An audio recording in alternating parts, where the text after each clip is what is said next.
Hi Scorpio, welcome to your week ahead tarot with me, Raphael from Radiant Reality. It's an absolute pleasure to have you. Thank you so much for being here. Thank you so much for joining me. If you haven't already, please don't forget to like, share, and if you should so choose and it resonates, hit that subscribe button. If you are already a continued subby, you know I love you for it. With that said, if you would like to book a personal reading with me, you can do so on the website address below. Before we start, as always, I would like to bless my decks of cards with all forms of love, light, peace, prosperity and abundance, and I pray that the messages that come through are ultimately clear and concise and they help you on your path to your highest vibrational good. So let's have a look see.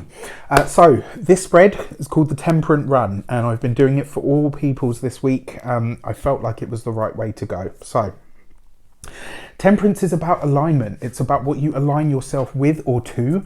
Sometimes it can see you blending things and pulling various things together. This can be things that are maybe opposing forces, sometimes disparate, proportions.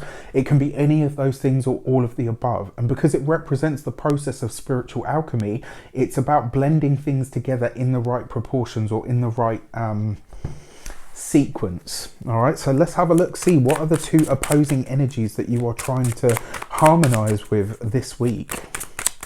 And on one side, Scorpio, you have the Eight of Swords, right? So at the moment, I totally get it, right? This is now usually, Scorpios are quite homebodies. They're okay with their own company. They're okay with silence, with quiet, maybe even with darkness. Not literal darkness. Well, yeah, literal darkness, but not literal darkness. I'm just going to shut up now.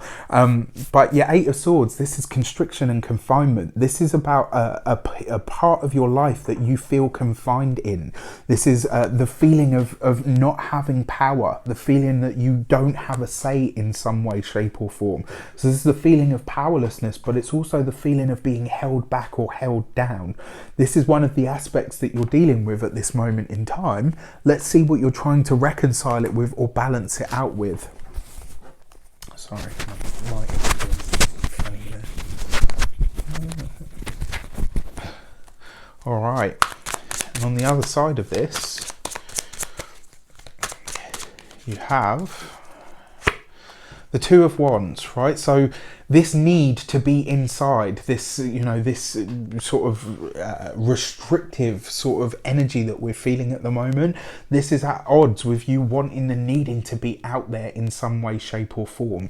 Now, interestingly enough, yeah, Eight of Swords sometimes tells you that the worst prison that you can be in is in your mind, right? Sometimes the worst place that you can be, or the place where everything seems worse or is magnified, is in your own head.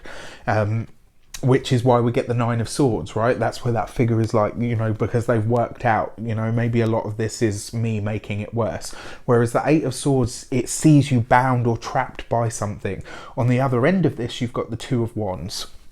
This need to be out in the world, to connect with other people, but also to go in a new direction.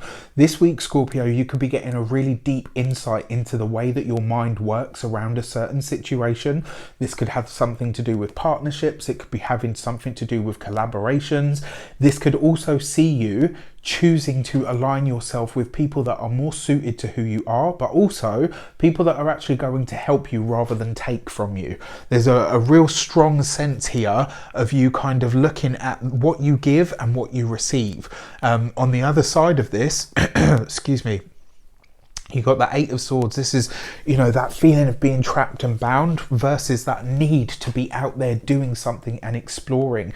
It does feel for me like when everything starts to move again, you guys in particular are going to really start to look at who you surround yourself with and ultimately what you can do to enjoy your life. Nice. All right, so your direction. How might you best use this energy or traverse this experience? You got the Death card. So this is your card, right? This is all you. This is all your energy. And what this tells me is, by being your true, authentic self, this is the best way for you this week to get through this experience. And ultimately, what it's going to reveal to you is what parts of you are now worn out and need to be gone. What aspects of your character, what aspects of your mind, what patterns of your own behavior are you ready to phase out, or are you ready to let die? Remember, the Death card is about endings and transitions, and very often when you see the Death card, if you allow something to perish or to go through its natural life cycle, you avoid bigger problems at a later date. It does look like this week you will be faced a choice, and it might be something to do with your own character or your own style of connecting to people. This week it does look like you're about to make some really big change, and I actually feel like in the long run it's going to be really beneficial for you. And finally, your insight card is the Star card. Hope, optimism and joy. And you know, the interesting thing is, your Death card, if you don't if you don't choose to let whatever it is that the Death card talks about go, you tend to hit the Tower.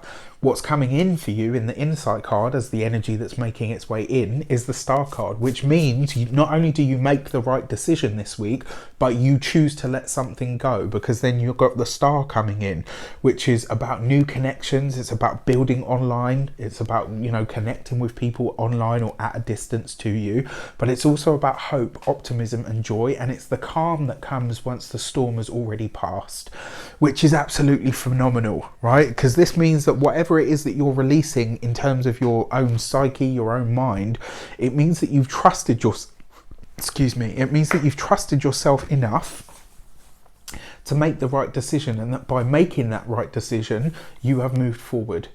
All right, it's great actually, because it kind of looks like this week you sidestep the Tower by being really honest with yourself, by being really brutally honest with yourself about what needs to change about you and your way of doing things.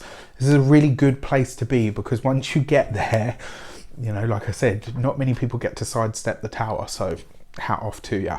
With that said, I wish you an abundance of all of that good stuff. Have a fantastic week. Let me know in the comments how it shapes up.